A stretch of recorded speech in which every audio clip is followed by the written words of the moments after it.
Ya, ya, assalamualaikum warahmatullahi wabarakatuh. Selamat siang semuanya, gitu ya.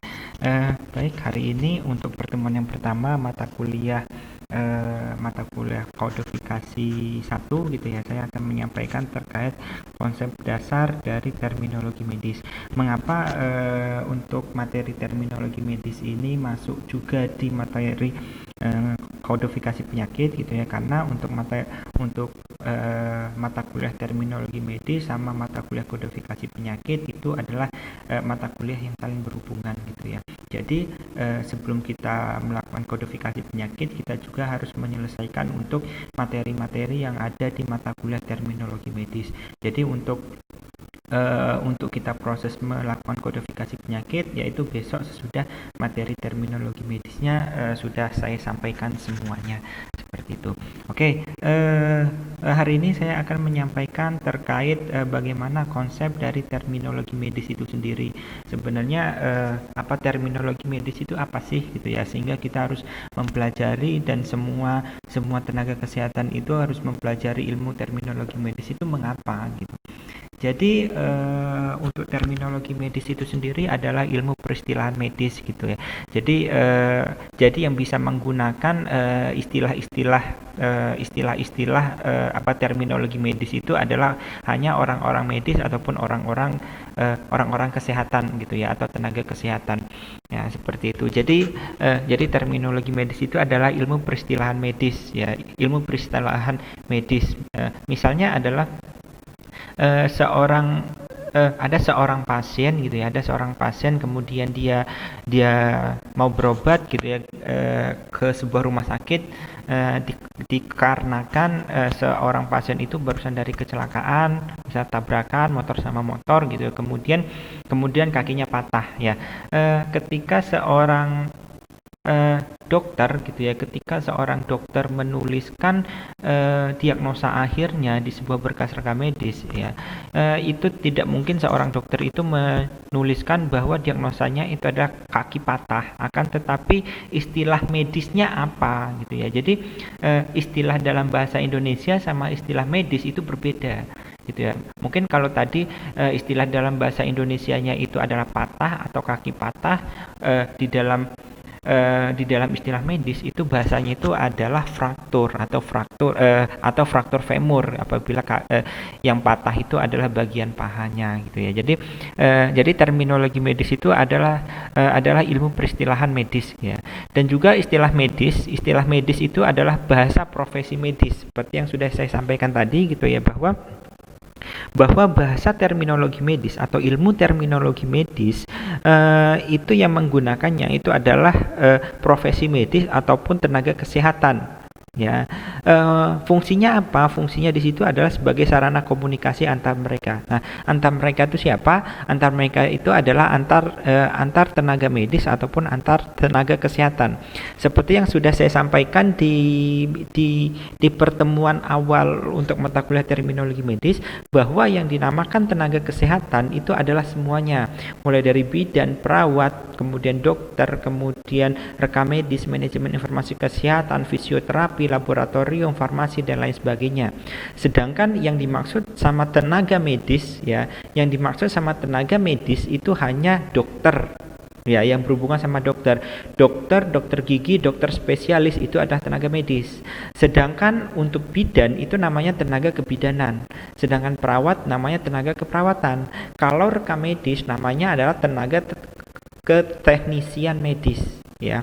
Jadi nanti mahasiswa bisa membedakan antara yang dimaksud sama tenaga medis sama yang dimaksud sama tenaga kesehatan. Kalau tenaga medis itu adalah dokter, ya, dokter umum, dokter spesialis, ya, seperti itu.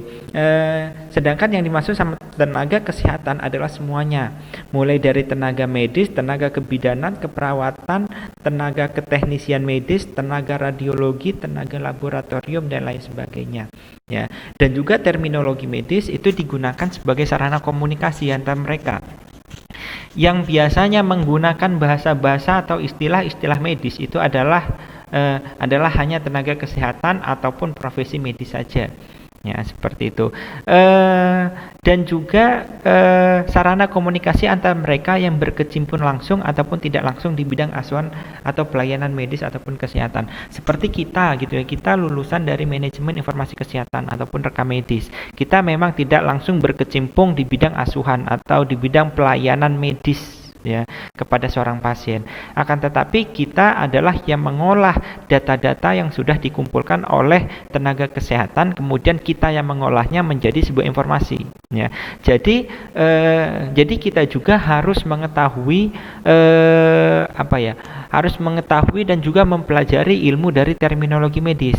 Soalnya kenapa? Semua data-data yang dimasukkan atau yang diinputkan di dalam sebuah berkas rekam medis itu bentuknya adalah ya istilah medis ataupun banyak sekali istilah-istilah terminologi medis seperti itu. Makanya ya kenapa kita harus mempelajari dari ilmu terminologi medis itu sendiri ya. Jadi intinya di sini adalah yang dimaksud terminologi medis itu adalah ilmu peristilahan medis ya.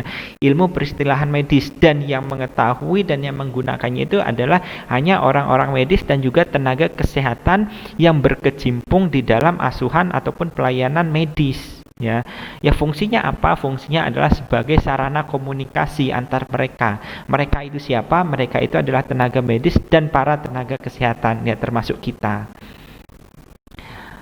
Ini adalah tujuan pembelajaran dari terminologi medis. Yang pertama adalah meningkatkan sarana komunikasi. Ini jelas gitu ya bahwa tujuan dari kita belajar terminologi medis itu adalah untuk sarana kita itu berkomunikasi mengenai penyakit yang diderita seorang pasien kepada petugas yang lainnya ya. Misalnya tenaga rekam medis mau berkomunikasi sama seorang dokter mengenai sakitnya seorang pasien itu, otomatis kita membutuhkan ilmu terminologi medis.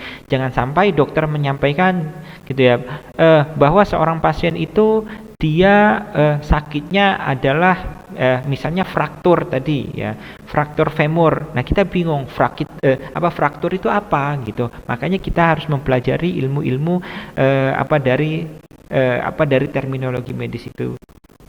Ya, kemudian meningkatkan kelancaran tugas ya, kemampuan mengolah data medis. Seperti yang sudah kita ketahui bahwa tugas utama job desk utama gitu ya dari unit rekam medis ataupun tenaga rekam medis itu adalah mengolah data medis yang sebelumnya sudah dikumpulkan oleh seorang dokter, bidan, perawat ya di masing-masing poli ya ataupun di masing-masing bangsal gitu ya. Semua data-datanya dituliskan oleh seorang dokter, perawat, bidan, farmasi dan lain-lainnya, dituliskan di sebuah berkas rekam medis. Nah, data yang sudah diinputkan tadi yang mengolahnya adalah kita ya, menginputkannya ke dalam sebuah sistem seperti itu. Kemudian meningkatkan kelancaran tugas dalam hal pelayanan serta penyajian rekam medis. Jadi sesudah kita olah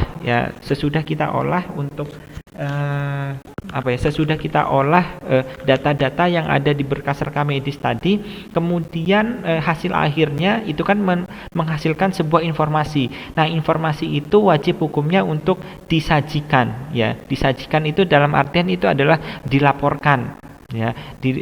Informasi itu dibuat dalam bentuk entah itu dalam bentuk tabel, diagram atau yang lainnya, kemudian itu dilaporkan ke internal rumah sakit ataupun ke eksternalnya rumah sakit. Internalnya rumah sakit itu adalah orang-orang manajemen atau yayasan ataupun pimpinan dari rumah sakit itu. Sedangkan kalau misalnya yang luar rumah sakit itu adalah kita wajib melaporkannya ke dinas kesehatan ya, dinas kesehatan kabupaten, dinas kesehatan provinsi sampai ke Kementerian Kesehatan seperti itu. Jadi untuk pekerjaan dari seorang tenaga rekam medis ataupun manajemen informasi kesehatan itu sangat vital gitu ya. Ketika nanti data yang diolah diolah oleh seorang tenaga kesehatan atau diolah oleh seorang tenaga rekam medis, ya. Kemudian pada saat proses mengolahnya itu salah, ya, itu nanti akan mempengaruhi sampai laporan ke tingkat Kementerian Kesehatan. Ketika laporan itu salah gitu ya, informasi salah, pengolahannya salah gitu ya, itu nanti membahayakan ketika misalnya dari Kementerian Kesehatan mau mengambil sebuah keputusan. Ya, seperti itu. Jadi harap untuk apa diperhatikan nanti ketika mengolah sebuah data, ya, data medis khususnya.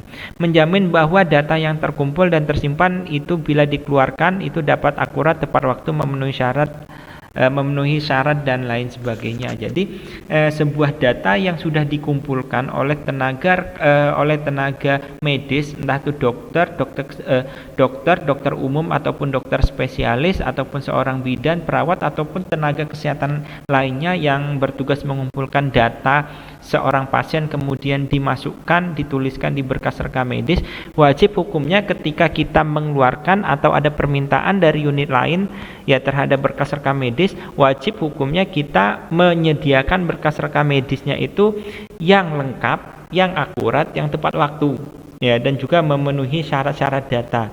Ya, memenuhi syarat-syarat data yaitu tadi harus lengkap, kemudian informasinya juga, informasi yang sudah kita olah tadi itu sangat informatif. Ya, seperti itu. Ini adalah titik berat dari pengenalan kita ketika kita akan belajar terminologi medis sampai kepada kita melakukan kodifikasi penyakit. Nanti kita akan mengenal yang namanya diagnostik medis. Nah, diagnostik ini nanti akan kita bedakan juga. Nanti ada diagnosis yang primer, ada yang sekunder. Kemudian nanti ada yang namanya simptom. Simptom itu adalah gejala, ya. Gejala-gejala ketika seorang pasien menderita sakit sebelum seorang dokter itu menegakkan sebuah diagnosanya, itu akan muncul yang namanya gejala. Nah, gejala itu biasanya akan diidentifikasi sebelum seorang dokter menegakkan diagnosanya tadi, gitu ya. Jadi nanti untuk titik beratnya ini ada diagnosis medis, ya, atau diagnostik medis, kemudian ada tanda dan juga gejala, kemudian ada tindakan. Nah, tindakan di sini itu dibagi menjadi dua, ada tindakan bedah sama ada tindakan medis. Ya, seperti itu. Kalau misalnya kita sudah berbicara tindakan bedah, itu adalah itu berhubungan sama operasi dan lain sebagainya, gitu ya. Jadi untuk titik berat pengenalan kita ketika kita akan belajar terminologi medis dan juga kodifikasi penyakit, ya, ini ada 3 ini, yaitu yang pertama diagnosis medis, kemudian ada simptom, ada tanda dan juga gejala, dan juga ada tindakan atau bahasanya itu adalah prosedur. Nah, ketika kita mendapatkan sebuah diagnosis, gitu ya, sebuah diagnosis penyakit sama di situ ada tindakannya juga, otomatis ketika kita akan memberikan sebuah kodifikasi penyakit, kita menggunakannya itu ada 2 ICD minimal, yaitu ICD 10 atau ICD 10 sama ICD 9 atau ICD 9CM, seperti itu. Ini adalah siapa saja sih pengguna dari istilah medis itu, ya. Pengguna dari istilah medis itu seperti yang sudah saya sampaikan tadi, itu adalah semua tenaga kesehatan. Ya, semua tenaga kesehatan, mulai dari tenaga medis itu ada dokter umum, dokter spesialis, ya, seperti itu. Kemudian di situ ada seorang perawat, ada petugas non medis. Nah, petugas non medis itu siapa? Petugas non medis itu adalah seperti kita, ya. Kita itu adalah orang-orang keteknisian medis, ya. Kita masuk tenaga kesehatan akan tetapi kita bukan medis. Kemudian administrator rumah sakit, ini jelas gitu ya, bahwa seorang petugas administrator rumah sakit wajib hukumnya mempelajari terminologi medis juga. Misalnya bagian administrator itu mau misalnya mau mengecek jumlah pengeluaran, ya, pengeluaran dari seorang pasien, gitu ya. Otomatis misalnya di situ ada diagnosisnya juga, ya. Di dalam dia menentukan besaran uang yang akan dimintakan kepada seorang pasien, otomatis dia harus membaca diagnosis ya, diagnosis seorang pasien itu. Ya, apabila membaca diagnosis seorang pasien otomatis harus mempelajari juga, harus mengetahui juga ilmu dari terminologi medis.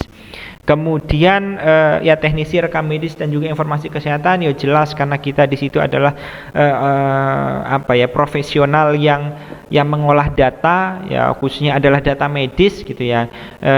Ya otomatis kita juga harus mempelajari ilmu terminologi medis gitu ya, karena nanti yang kita baca itu adalah istilah-istilah medis gitu ya, istilah-istilah medis yang sudah dikumpulkan oleh seorang dokter, perawat, kemudian bidan dan juga tenaga kesehatan yang lainnya gitu ya. Sehingga kalau misalnya kita tidak mengetahui ilmu terkait terminologi medis, itu nanti kita tidak bisa mengolah data yang ada di berkas rekam medis itu. Kemudian penanggung jawab klaim pembayaran kesehatan dan atau asuransi. Seperti yang kita ketahui sekarang mulai setiap rumah sakit, puskesmas itu sekarang hampir semuanya gitu sudah bekerja sama BPJS Kesehatan. Ketika sebuah rumah sakit gitu ya, ketika sebuah rumah sakit melayani seorang pasien yang menggunakan BPJS, ya, otomatis kan seorang pasien itu mendapatkan pelayanannya terlebih dahulu gitu ya. Kemudian biaya-biayanya ditanggung sama rumah sakit dulu, kemudian biaya yang sudah ditanggung sama rumah sakit itu bisa bahasanya itu mengklaim ya. Mungkin kalau misalnya bahasa asuransi itu ada mengklaim atau meminta ganti rugi ya, seperti itu ya, kepada BPJS ya, seperti itu. Dan BPJS gitu ya, di dalam menerima proses klaim itu berdasarkan hasil kodifikasi penyakit. Nah, yang membuat kodifikasi penyakit siapa? Yang membuatnya itu adalah rumah sakitnya. Ya, khususnya adalah unit rekam medis atau seorang tenaga koder. Ketika seorang tenaga koder itu salah di dalam memberikan sebuah kodifikasi penyakit gitu ya, salah gitu ya, yang harusnya misalnya kalau misalnya fraktur itu biaya yang bisa dikembalikan oleh BPJS atau dibayarkan oleh BPJS misalnya 5 juta, akan tetapi kalian salah di dalam melakukan kodifikasi ya. Kalau fraktur itu tadi masuknya di kode S, kemudian kalian memberikan hasil kodifikasinya itu adalah masuknya misalnya di kode A. Misalnya kode A 00.0 misalnya, seperti itu. Misalnya itu hanya agentnya saja ya gitu. Sedangkan untuk bayaran gitu ya, bayaran yang bisa diterima oleh rumah sakit dari BPJS misalnya tadi kode S itu misalnya 5 juta tadi. Kalau misalnya kode A ya dengan diagnosa yang salah tadi atau hasil kodifikasi yang salah tadi itu misalnya hanya mendapatkan 500.000 ya, kan otomatis rugi 10% ya, atau bukan 10%, 10 kali lipat ya, rumah sakitnya rugi 10 kali lipat. Nah, seperti itu. Jadi hati-hati ketika nanti akan memberikan atau menegakkan hasil kodifikasi penyakitnya. Ya. Kemudian tenaga kesehatan non perawat. Ya, tenaga kesehatan non perawat itu ada lab, ronsen, farmasi, ahli rehabilitasi dan juga tenaga kesehatan yang lainnya. Ini jelas mereka juga akan mempelajari ilmu dari terminologi medis. Jadi intinya adalah semua tenaga kesehatan yang ada di fasilitas pelayanan kesehatan wajib hukumnya untuk mempelajari dari ilmu terminologi medis. Karena apa? Karena kalau misalnya mereka tidak mempelajari, otomatis komunikasi antar mereka itu akan terhambat nantinya. Apabila terhambat nanti akan muncul banyak persepsi ya, seperti itu. Jadi semua tenaga kesehatan itu wajib hukumnya untuk mempelajari ilmu dari terminologi medis itu tadi. Ya, ini adalah konsep pengenalannya. Jadi nanti gitu ya. Jadi nanti selain ilmu terminologi medis gitu ya, di dalam melakukan kodifikasi penyakit kita juga akan mempelajari terkait anatomi tubuh manusia gitu ya. Jadi kita mengetahui misalnya sistem pencernaan itu ada di bagian mana saja. Kemudian apabila organ gitu ya, organ tubuh manusia itu sakit, misalnya saluran pencernaan, misalnya ususnya sakit ya, usus 12 jari. Usus 12 jari itu ada di mana? Nah, kita harus mengetahui juga nantinya ya. Kemudian ilmu patologi, ilmu kesehatan, layanan diagnostik, terapi dan juga bedah yang terkait. Ini jelas gitu ya. Semua ilmu-ilmu ini akan atau wajib hukumnya kita untuk pelajari dan juga kita ketahui nantinya. Ya, ini adalah pengenalan istilah medis ya. Untuk pengenalan istilah medis ini meliputi jenis unsur istilah. Nanti kita akan mempelajari sebenarnya di dalam satu diagnosis itu ada berapa unsur ya, unsur pembentuk istilah medis. Nanti kita akan mengenal nanti ada bahasa root, ada bahasa prefix, ada bahasa suffix. Ya, sehingga apabila root, suffix, prefix itu digabungkan, itu akan menjadi sebuah diagnosis ya, atau bahasa diagnosis nantinya. Kemudian cara pembentukan istilahnya bagaimana ya. Kemudian cara penguraian analisis kata atau istilah medis. Jadi intinya ini adalah bagaimana struktur dari unsur istilah medis itu ya. Yang mana yang root, mana yang suffix, yang mana yang prefix. Kemudian arti berbagai jenis unsur kata ya. Kemudian di situ nanti kita ada bahasa kata penggabung. Kata penggabung itu biasanya itu adalah huruf hidup, yaitu a, i, u, e, o ya. Yang biasanya digunakan itu adalah huruf o. Ya, seperti itu. Kemudian arti gabungan kata ya, apabila di situ ada combining form kemudian digabungkan sama misalnya prefix ataupun suffix nanti, ataupun root nanti, untuk artinya seperti apa nanti akan kita pelajari. Kemudian penggunaan istilah di berbagai bidang pelayanan. Ini jelas gitu ya, penggunaan istilah atau terminologi medis itu tadi semua pelayanan yang ada di fasilitas pelayanan kesehatan itu pasti akan mempelajari dari ilmu terminologi medis ini. Kemudian outputnya nanti, output dari kita mempelajari ilmu terminologi medis itu adalah istilah itu mudah diserap gitu ya. Misalnya kemudian istilah juga mudah dikenal lafalnya, kemudian istilah mudah dimengerti. Jadi nanti harapannya itu adalah ketika mahasiswa sudah mempelajari ilmu-ilmu terminologi medis, nanti mahasiswa itu sudah mulai bisa gitu ya di dalam mengidentifikasi apabila ada sebuah diagnosis itu artinya apa, ataupun mengubah sebuah diagnosis yang awalnya bahasa Indonesia kemudian diubah menjadi bahasa medis, yaitu bagaimana caranya dan itu artinya apa. Nah, dan juga istilah diagnosisnya seperti apa. Nah, seperti itu ya. Kemudian mengurangi kesalahan penulisan dan juga pengejaan. Istilah yang sering dan berupa singkatan mudah dipahami.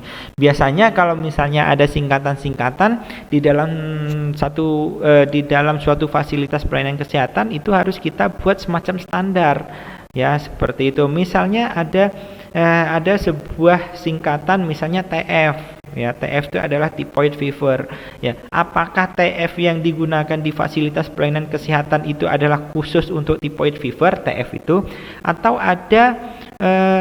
ada kepanjangan yang lainnya dari TF untuk diagnosisnya. Nah, seperti itu harus kita standarisasi. Kemudian pembentukan istilah berdasarkan logika ya, jelas ini semua ketika kita membuat sebuah istilah itu biasanya kita harus menyesuaikan dengan logika dan juga lafal yang digunakan.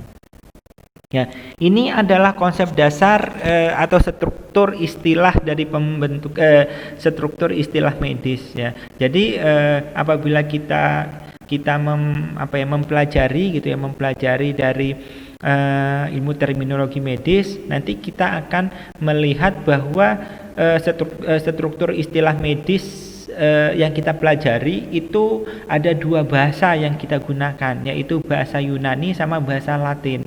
Ya, mengapa bahasa Yunani sama bahasa Latin itu akibat dari perkembangan ilmu. Ya, ilmu ada tambahan dari bahasa Prancis, Jerman dan juga Anglo-Saxon. Ya, jadi mayoritas gitu ya, bahasa-bahasa yang ada di dalam istilah terminologi medis itu adalah bahasa Yunani dan juga bahasa Latin. Ya, seperti itu. Dan juga ada tambahan-tambahan dari bahasa Prancis, Jerman dan juga Anglo-Saxon. Ya, seperti yang saya sampaikan tadi gitu ya, di dalam kita membentuk sebuah istilah medis gitu ya, ada tiga bagian yang bisa kita pisah-pisah di dalam satu istilah medis ataupun di dalam satu diagnosis. Itu kita bisa memotong-motong itu menjadi tiga bagian. Ada root, ada prefix, ada suffix. Yang dimaksud root itu apa? Root itu adalah kata akar, ya, atau kalau misalnya bahasa Indonesia itu adalah kata dasar, ya, kata akar yang menjadi inti istilah medis. Jadi intinya di situ di dalam suatu diagnosis itu adalah di bagian rootnya. Misalnya ada sebuah diagnosis, misalnya hepatomegali. Ya, hepato itu adalah rootnya, megali itu adalah suffixnya. Ya, soalnya biasanya root itu adalah bentuknya, atau yang sering digunakan, bahasa yang digunakan itu adalah organ manusia, ya, organ tubuh manusia. Misalnya hepatomegali, hepato itu sama dengan hepar itu adalah hati, jadi hepato ataupun hepar itu adalah hati. Megali itu adalah pembesaran, artinya pembesaran. Jadi hepatomegali itu adalah pembesaran yang terjadi di hati. Ya, sama seperti misalnya sepalomegali. Ya, sepal itu adalah kepala, kemudian megali itu adalah pembesaran. Ya, maka kalau sepalomegali ya berarti pembesaran yang terjadi di bagian kepala. Seperti itu. Kemudian jadi yang dimaksud sama root itu adalah kata akar, ya. Jadi root itu adalah biasanya itu adalah organ, ya, organ tubuh manusia. Kemudian prefix itu adalah awalan, ya. Awalan root gitu ya. Jadi untuk sistematika penulisannya, ya, mesti akan ada awalan atau prefix, kemudian di bagian tengah-tengah itu nanti ada root sebagai inti kata atau kata akar, kemudian di paling belakang itu ada suffix. Suffix itu adalah akhiran. Gitu. Jadi di dalam satu istilah medis ataupun di dalam satu diagnosis itu akan ada prefix, root ataupun suffix. Ya, jadi ada prefix, root, suffix, ada awalan, kemudian kata akar atau kata intinya, kemudian ada suffix sebagai akhiran. Nah, yang menjadi pertanyaan, apakah bisa gitu ya? Apakah bisa misalnya prefixnya nggak ada, hanya ada root sama suffix, bisa nggak? Seperti itu bisa. Ya, jadi seperti itu bisa, hanya ada root sama suffix bisa, ya. Akan tetapi kalau misalnya prefix sama root ya bisa. Akan tetapi kalau misalnya hanya prefix dan suffix saja, hanya awalan sama akhiran saja, itu tidak bisa. Ya, itu tidak bisa dijadikan sebuah diagnosis. Minimal ada prefix root ataupun root suffix, ataupun ada prefix root sama suffix. Apabila prefix sama suffix saja itu tidak bisa. Jadi intinya di situ yang harus ada itu adalah root. Ya, kalau yang prefix suffix ya salah satunya tidak ada, itu tidak apa-apa. Ya, minimal ada dua unsur, entah itu prefix root ataupun root suffix, ataupun ada tiga-tiganya, ada prefix, root atau suffix. Ya, seperti itu. Ini adalah prefix, ya. Untuk prefix itu berfungsi memodifikasi arti root atau rangkaian kata majemuk yang melekat di belakangnya. Ya, jadi kalau misalnya prefix ini adalah untuk memodifikasi root supaya apa? Supaya untuk yang rootnya nanti itu mempunyai arti. Ya. Apabila sebuah diagnosis gitu ya hanya ada prefix saja, ya itu nanti nggak mempunyai arti. Ya, misalnya seperti ini. Ya, di sini ada hepatomegali. Hepato itu adalah hati. Hepat itu adalah hati. Hepar itu adalah hati, sama kemudian O, ya O tadi yang saya sampaikan huruf hidup tadi ya, itu adalah namanya combining vowel, ya. Jadi O itu huruf hidup, ya apabila ada huruf hidup seperti ini namanya combining vowel, ya. Kemudian kalau gabungan antara hepato, ya kalau hepat plus O, ya hepato nanti kita membacanya ya, itu namanya combining form tulisannya ya. Jadi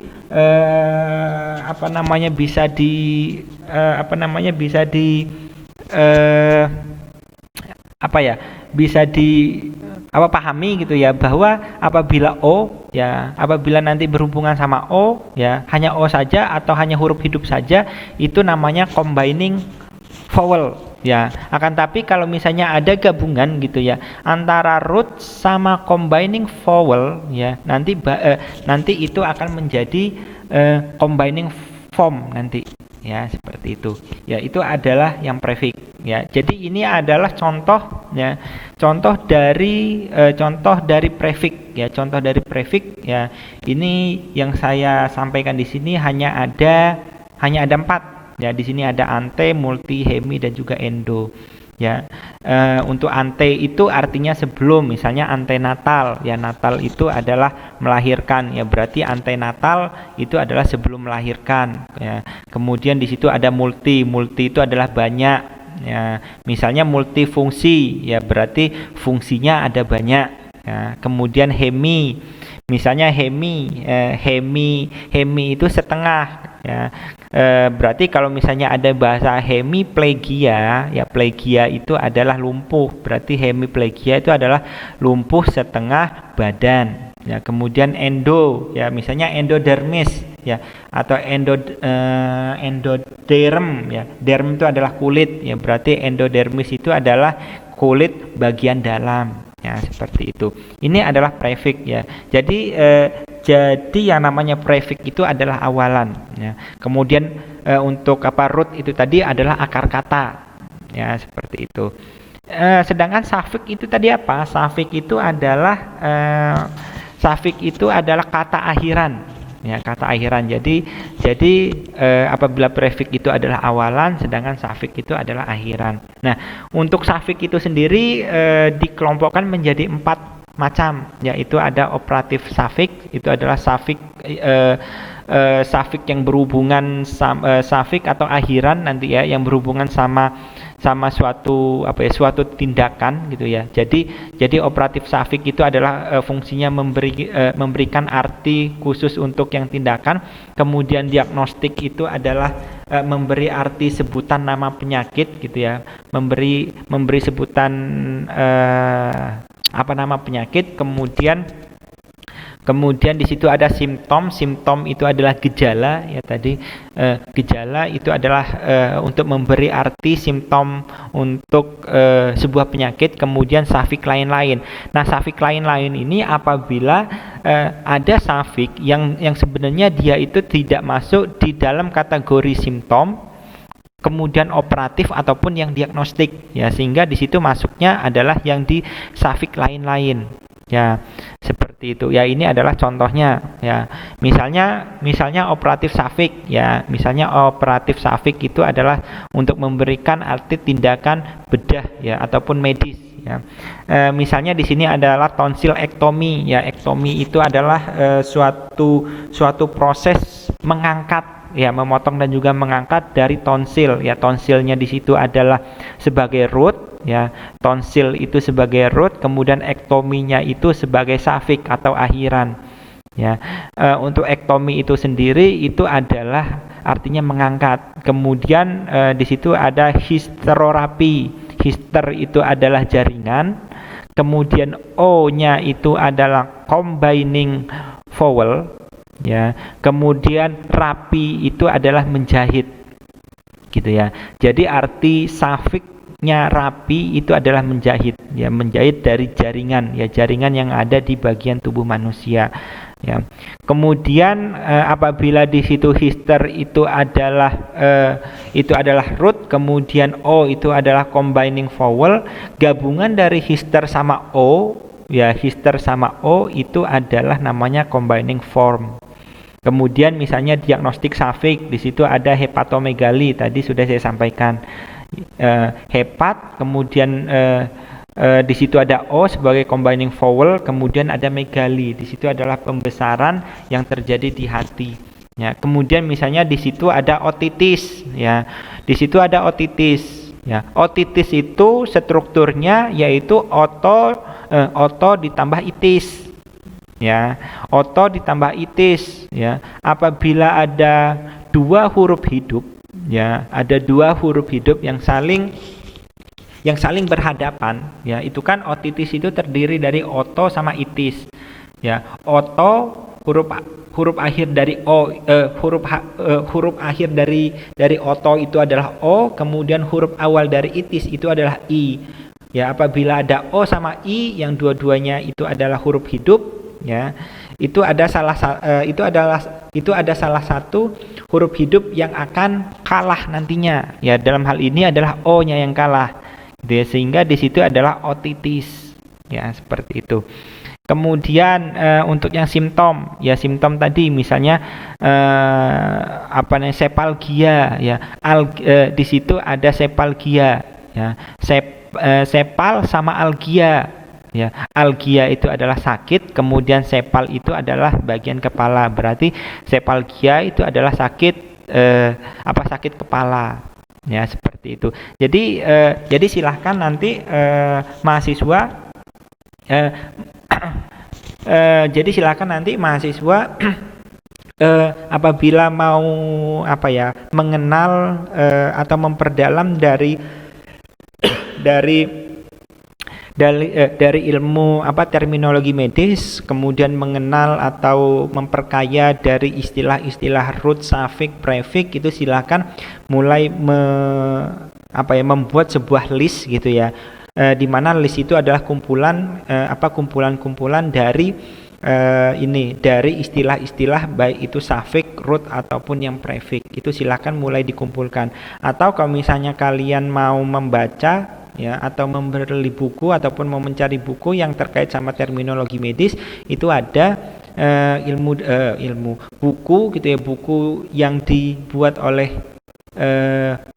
Nuryati, ya, Bu Nuryati terkait terminologi medis. Nah, di situ ada semua untuk penjelasannya dan juga macam-macam atau contoh-contoh dari root, suffix maupun yang prefix, ya, seperti itu.